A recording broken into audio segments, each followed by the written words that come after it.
Ngiyabingelela kuwe Brazo, ngiphinde ngibingelele nabumlaleli olalele namhlanje uNongoma FM. Brazo, kuyinto enhle kakhulu ukuba neplan enhle ezoba sengqondweni yakho. Kuyinto enhle kakhulu. Kodwa akufanele iplan ihlale engqondweni. Iplan akuseyo ukuhlala engqondweni. Iplan eyokuthi uqale iaction ukuze yonke lento ela engqondweni uyenze njengamanje ibe ireality. Ayizukuzenzakalela yona sometimes, kodwa izokwenziwa ukuthi ibe khona. Kuyinto enhle ukuthi ube neplan ephepheni. Khona ama-plans akhona emaphepheni adwetshiwe amahle ngama-double story kodwa ahleli lapha ya emkhukhwini.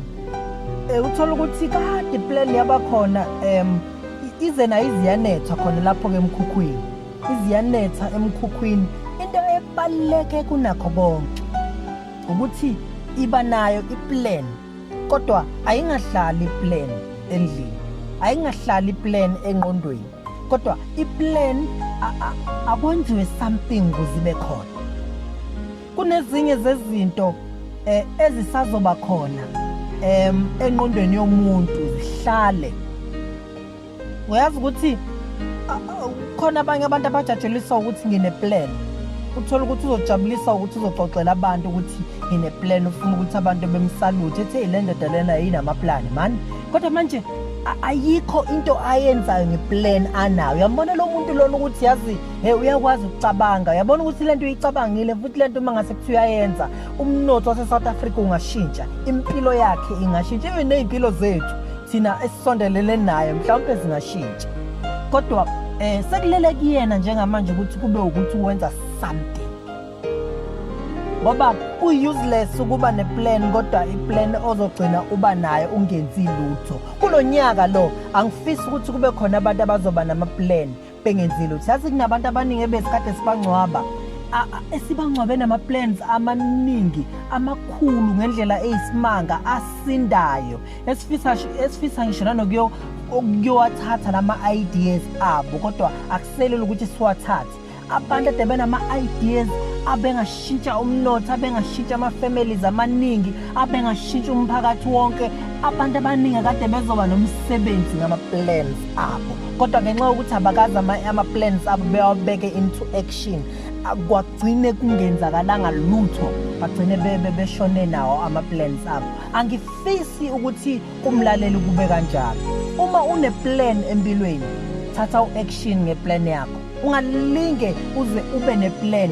Once nje yaba khona, bheka ukuthi ikuphi engingakwenza ukuze le double story ela engqondweni yami, ukuze le double story elapha ephepheni ibe khona, ukuze lento engiyibona la engqondweni yami ibe khona.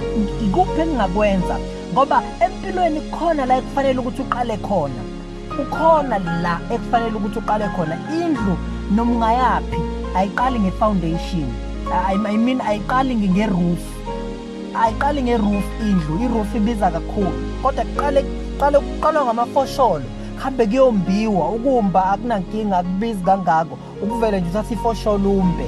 Yabona once waqala lento lena ikunikeza. Yabona empilweni uma kukhona into oyiqalile, uma kukhona nje into once wayiqala into ubowazi ukuthi usuyaziprovoka. And futhi nawe uyakuthokozisa ukuthi kukhona osukuqalile, khona ikhona into okukunikeza yona ukuthi uqhubeke ngamandla. Khona umdlandla oba nawo uma ubuka into ukuthi sengize ngayiqala le dansane sengiqedele. Sasa uzoyibona usuhamba usuyothenga ama-blocks amabili amathathu, mhlawumbe ngathi kuyophela unyaka ngabe usuwathengile ama-blocks angaphelelisa le ndlela engqondweni yakho. Then kuloya nyaka usuyaqala usuyakha, usunyusa indonga. Ayikho imali enkulu emhlabeni futhi ayikho imali encane. Kukhona abantu abasebenza emakhishini abanezindlu ezinkulu kuneyingqovu zosofa ingane zabo zifunde ba-university. Abasibo thisha basebenza emakhishini, basebenza ukuqinela belungu laphana endlini.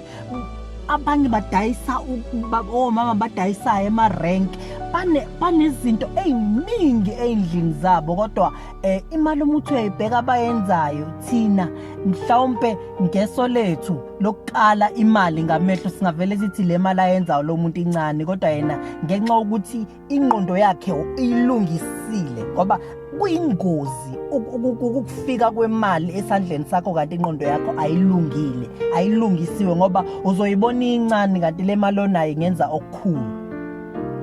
Ngifisa ukukhuluma nomlaleli namhlanje ukuthi yonke iplan onayo engqondweni yakho yenza something.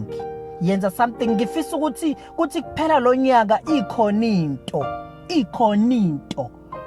oyiphethe ngesandla noyikhombayo ngoba le ela engqondweni awukwazi nanokuyikhomba, le oyela engqondweni awukwazi, iplan esengqondweni awukwazi ukuyikhomba. Kuhle ukuba nayo but kufanele ukuthi ukwazi ukuyikhomba ukuthi nansi into engiyenzile lo nyaka ukuthi uyophela unyaka. Ayikho ebuhlungu njengokubona uphela unyaka phela uthi nya uyibona ungenzanga wathi washa uJune ubowazi ukuthi unyaka usuphelile.